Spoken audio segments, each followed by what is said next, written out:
এদিকে হঠাৎই লাইটগুলো ফ্লিকার করতে শুরু করে। সকলে দেখতে পায় নির্জীব ওই লাশগুলো সেজদায় পড়ে গেছে এবং সেখানে দাঁড়িয়ে আছে আইনুর। আইনুর খুব ভয়ঙ্কর ভাবে সেখানে থাকা বাগাস সহ সবাইকে তার সামনে নুয়ে দেয়। তবে বাগাসকে নিয়ন্ত্রণ করা এত সহজ ছিল না। সে ওই অবস্থাতেই সেখানে আজান দিতে শুরু করে। তার দেখা দেখি বাকি গ্রামবাসীরাও আজান দিতে শুরু করে। তখনই শয়তানটি ছটফট করতে করতে নিচে পড়ে যায়। সেখানেই ছটফট করতে করতে আমরা দেখতে পাই তার ভেতর থেকে ওই শয়তান জিন বেরিয়ে এসেছে। ফলে আজান শেষ হতে না হতেই আইনুর স্বাভাবিক হয়ে যায়। তবে বাগাস বুঝতে পেরেছিল এই জিন এত সহজে পিছু ছাড়বে না। গত 15 বছরে এই গ্রামে কেউ আজান দেয় না, সাথে এই গ্রামে কেউ নামাজও পড়েনি। তাই তাদেরকে সর্বপ্রথম মহান আল্লাহ তাআলার শরণাপন্ন হতে হবে এবং সবাইকে একসাথে নামাজ আদায় করতে হবে। আল্লাহ তাআলার কাছে ক্ষমা চাইতে হবে। তাই সে সকলকে জড়ো করে ওই মসজিদে। সেখানে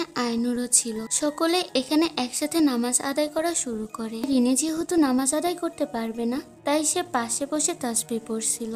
এমন সময় হঠাৎই তার তাসবিহটা ছিঁড়ে যায়। সেগুলো গড়িয়ে পড়ে আইনুরের পায়ের কাছে। দেখা যায় আইনুরকে আবারও বসে নিয়ে নিয়েছে ওই জিন। তাই রিনি সেখানে ছুটে যায় এবং তার হুঁশ ফেরানোর চেষ্টা করে। অন্যদিকে আমরা আইনুরের কল্পনার জগৎ দেখতে পাই, যেখানে তার বাবা মৌলিয়া তার সামনে এসেছিল এবং তাকে বলছিল তার উপর বিশ্বাস রেখে তার পথে চলতে, যার ফলে আসল দুনিয়াতে আইনুরের ওপর ওই জিনের প্রভাব বাড়তে থাকে। সে রিনির গলা চেপে ধরে তাকে উঁচু করে ফেলে। ওই সময় রিনি বলে ওঠে, আমি তোমাকে বিশ্বাস করি না, আমি একমাত্র আল্লাহ তাআলাকে বিশ্বাস করি। এগুলো বলে সে আল্লাহ আকবার বলতে থাকে। এর ফলে আস্তে আস্তে আইনুরের মধ্যে থাকা ওই জিন বেরিয়ে যায়। আইনুর মাটিতে লুটিয়ে পড়ে। রিনি ওর হুঁশ ফেরানোর চেষ্টা করে। আইনুর বুঝতে পারে তার অনেক বেশি তওবা করার প্রয়োজন এবং মহান আল্লাহ তাআলার কাছে বারবার ক্ষমা চাইতে হবে নামাজের মাধ্যমে। তাই তো সে আর এক মুহূর্ত দেরি না করে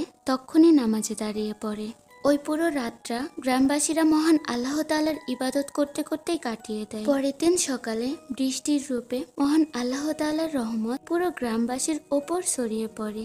সব লাশগুলোকে উদ্ধার করা হয় এবং সঠিক নিয়মে প্রত্যেকটি লাশকে দাফন করানো হয়। এদিকে সারির মৃত্যুতে রেহমাত প্রচন্ডভাবে ভেঙে পড়েছিল। সেই সাথে ভেঙে পড়েছিল আইনুর নিজেও, কেননা এই সবকিছুর জন্য সে নিজেকেই দায়ী মনে করছিল। এখন শেষ দৃশ্যে আমরা দেখতে পাই তাকে ছোটবেলা থেকে লালন পালন করা তার বাবা আব্দু। আইনুর সিদ্ধান্ত নিয়েছিল এখন থেকে সে এই গ্রামেই থাকবে, রেহমাতকে দেখাশোনা করবে, সাথে এই গ্রামের সকল বাসিন্দাকে সঠিক পথ অর্থাৎ আল্লাহ তাআলার দ্বীনের ব্যাপারে চলতে সাহায্য করবে। সে এখানে আব্দুর কাছে ক্ষমা চায় ওই রাতে ওই কথাগুলো বলার জন্য এবং তাকে ধন্যবাদ জানায় সঠিক পথে পরিচালনা করার জন্য। সে বলে সে আজীবন আব্দুর প্রতি কৃতজ্ঞ থাকবে। এখানে বাগাস আসে এবং তার হাতে তুলে দেয় ওই শয়তানি বইটি।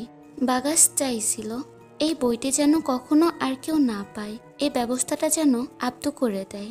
এখন রিনিও সবাইকে বিদায় জানিয়ে চলে যায়। আইনুরের কাছে থেকে যায় বাগাস। তারা দুইজন এই গ্রামে থেকে এই গ্রামের মানুষগুলোকে আজান, নামাজ এবং কোরআন পাঠ শেখাবে বলে ঠিক করেছিল। আর এই হ্যাপি এন্ডিং এর মাধ্যমেই আজকের এই গল্পটি শেষ হয়ে যায়। আশা করি আপনাদের কাছে গল্পটি ভালো লেগেছে। গল্পটি ভালো লাগলে অবশ্যই চ্যানেলটি সাবস্ক্রাইব করে রাখবেন এরকম আরো নতুন নতুন গল্প পেতে।